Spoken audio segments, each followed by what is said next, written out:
हिंदी आशुलिपि के इस डिक्टेशन प्रशिक्षण कार्यक्रम में सभी प्रतिभागियों का हार्दिक अभिनंदन और स्वागत है। यह डिक्टेशन 160 शब्द प्रति मिनट की गति से लगभग 10 मिनट की रिकॉर्ड की जा रही है। 10 सेकंड के बाद डिक्टेशन प्रारंभ हो जाएगी। रेडी?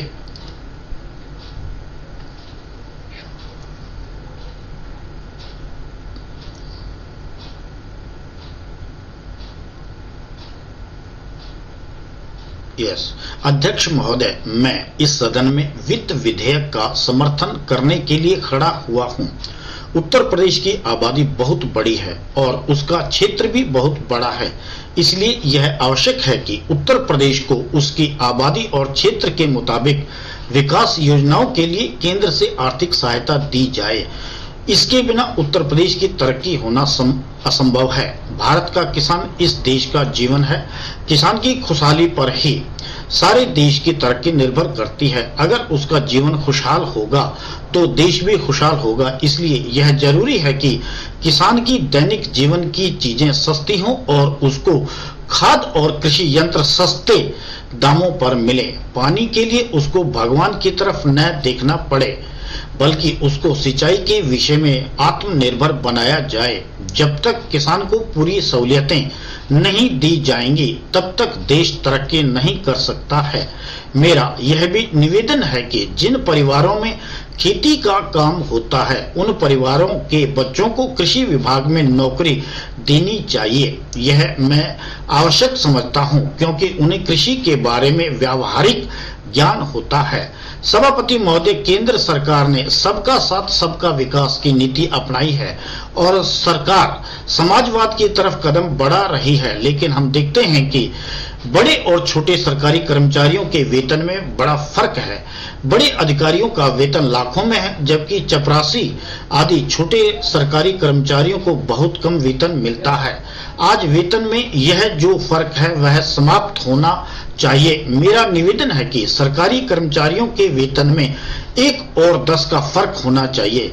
तभी हम कह सकते हैं कि भारत में वास्तव में समाजवाद है और सबका विकास हो रहा है। देश में रोजाना के इस्तेमाल की चीजें बहुत महंगी होती जा रही हैं।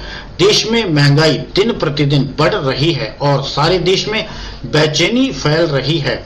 इस बढ़ती हुई महंगाई को रोकना जरूरी है, नहीं तो देश में क्रांति हो जाएगी। आप इस सच्चाई को छिपा नहीं सकते कि आज देश में चारों तरफ बड़ा असंतोष है और लोग बड़ी आशा से सरकार की तरफ देख रहे हैं, लेकिन महंगाई बहुत तेजी से बढ़ रही है और हमारे काबू से बाहर होती जा रही है। देश में काले धन की बड़ी चर्चा की जाती है, उसको निकालने के लिए बड़े प्रयत्न किए गए हैं और किए जा रहे हैं, लेकिन सरकार इस स्थिति में नहीं आई है कि वह कह सके कि देश में काला धन नहीं है। काले धन को निकालने की कोशिश होनी चाहिए, लेकिन इसके साथ साथ इस दिशा में भी कदम उठाए जाएं और ऐसे कामों पर रोक लगाई जाए जिससे लोगों का काला धन कमाने का मौका ही न मिले। कानून व्यवस्था को ठीक किया जाना चाहिए, क्योंकि मौजूदा कानून व्यवस्था के अनुसार ईमानदार व्यक्ति के लिए जीवन यापन करना मुश्किल हो गया है। आज हमारे देश के विभिन्न प्रदेशों और क्षेत्रों की स्थिति में बड़ा फर्क है। इस फर्क को समाप्त किया जाना चाहिए। मुझे आशा है कि वित्त मंत्री महोदय मेरे इन सुझावों पर अवश्य ध्यान देंगे। सभापति जी, कल मैं वित्त मंत्री जी को बता रहा था कि आप एक तरफ से नए नए कर लगा कर खजाने को भरने की कोशिश कर रहे हैं और दूसरी तरफ आपके विभाग उस खजाने में छेद कर रुपया निकाल रहे हैं। इसकी तरफ आपका ध्यान जाना चाहिए। मैंने इस संबंध में एक उदाहरण दिया था कि एक लंबी चौड़ी सड़क पर एक ही तरह का काम करने वाला था। एक ठेकेदार ने 40 लाख रुपए प्रति मील और दूसरे ठेकेदार ने 100 लाख रुपए प्रति मील के हिसाब से रुपया मांगा। मंत्री महोदय के सामने यह बात लाई गई। अगर सब मामलों की जांच समय पर हो जाती तो कई करोड़ रुपए की बचत हो सकती थी। जैसा कल मैंने वित्त मंत्री जी से कहा, उन्होंने 2 करोड़ रुपए की छूट टैक्सों में देकर हम पर एहसान लाद दिया, लेकिन मैं तो आपका कई करोड़ का फायदा कर रहा हूं आप इसकी जांच कराइए और देखिए कि कैसी लूट हो रही है। इतना ही नहीं, इसका असर दूसरे विभागों पर भी पड़ रहा है। वहां पर जो दूसरे विभाग काम कर रहे हैं उनके रेट भी बढ़ रहे हैं या रेट बढ़ाने के लिए उनकी मांग बढ़ रही है। जब वही काम एक जगह कम लागत में होगा तो दूसरी जगह वही काम कम लागत में क्यों नहीं हो सकता। इसलिए या तो वह चोरी करेगा या रेट बढ़ाएगा। अगर एक सड़क पर ऐसा होता है तो वहां जो दूसरे काम चलते हैं उनमें भी ऐसा ही होता है। ठेकेदार आपके विभागों के साथ मिलकर रेट बढ़ाते हैं। मैं भ्रष्टाचार की बात नहीं कहता हूं, उसको न आप बंद कर सकते हैं और न ही मैं बंद कर सकता हूं, न लोग बंद करना चाहते हैं। लेकिन इस तरह से जो खजाने से रुपया निकाला जा रहा है वह लूट बंद होनी चाहिए। मैं सदन की मेज पर एक कागज रख रहा हूं जिसमें रेट के साथ इसका पूरा विवरण है, जिससे आपको मालूम हो जाएगा कि कितनी लूट हो रही है। महोदय, मैं कल बतला रहा था कि कुछ सड़कें विश्व बैंक की सहायता से बनने वाली थीं, जिसका खर्च 100 लाख रुपए प्रति माल था। कुछ सड़कें वार्षिक योजना से बनने वाली थीं, उसका खर्च 40 लाख रुपए था। विश्व बैंक ने रुपया नहीं दिया, इसलिए अब उसको भी वार्षिक योजना से बनाना है, लेकिन उसका खर्च घटा नहीं। 2 साल पहले मैंने यातायात मंत्री महोदय को इसके लिए लिखा और बिहार के मंत्री महोदय को भी लिखा। उसके बाद केवल 2 बातों पर जांच हुई जिसमें कई करोड़ रुपयों की बचत हुई है। जो पुल आदि बनने हैं उनकी जांच नहीं हो रही है।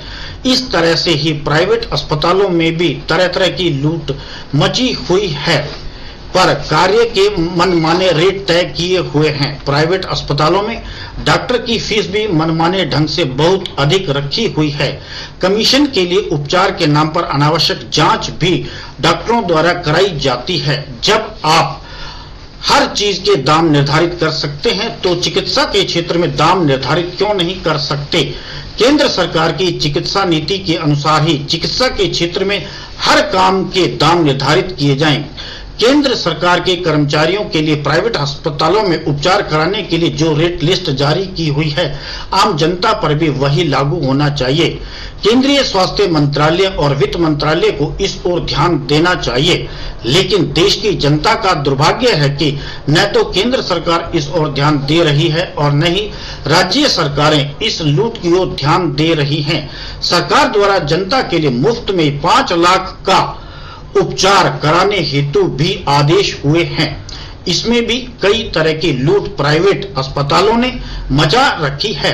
आप सभी को मुफ्त चिकित्सा उपलब्ध नहीं करा सकते तो कम से कम उपचार के सही रेट तो जारी कर सकते हैं ताकि इस लूट को रोका जा सके। मेरा आपसे निवेदन यह है कि राष्ट्र की भलाई को घर की तरह से लीजिए।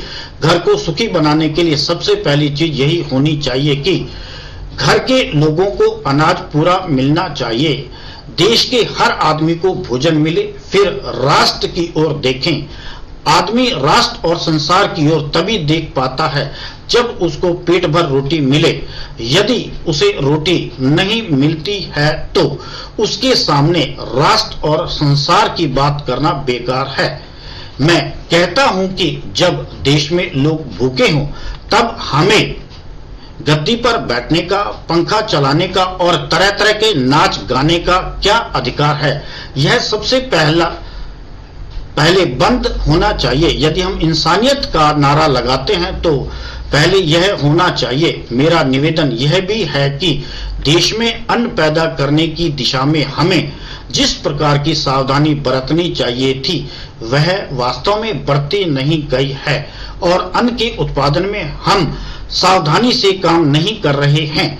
हम ज्यादा अनाज पैदा करने का नारा तो लगाते हैं लेकिन अधिक अन्न पैदा करने के लिए कुछ नहीं करते। स्टॉप। यह डिक्टेशन 160 शब्द प्रति मिनट की गति से 10 मिनट की रिकॉर्ड की गई है। सभी प्रतिभागियों से अनुरोध है और उनको सलाह दी जाती है कि डिक्टेशन लिखने के बाद आउटलाइन को पढ़े और आउटलाइन पढ़ने के बाद उसको टाइप करें। टाइप किए हुए मैटर को आप अपने डिस्क्रिप्शन बॉक्स में दिए गए लिंक से मिलान करें और यदि कोई अशुद्धि आती है तो उन अशुद्धियों को अपने स्तर पर दूर करें ताकि दोबारा आउटलाइन लिखने पर इस तरह की अशुद्धियां नहीं आनी चाहिए। यदि दोबारा इस तरह की अशुद्धियां नहीं आती हैं तो इसका मतलब आपका प्रशिक्षण कार्य सकारात्मकता की ओर बढ़ रहा है। यदि दोबारा भी वही गलती आती है तो आपके अभ्यास में कहीं ना कहीं कोई कमी रह जाती है। इसलिए अधिक से अधिक अभ्यास लगातार और बार बार करें। अंत में सभी को धन्यवाद। जय हिंद, जय हिंदी।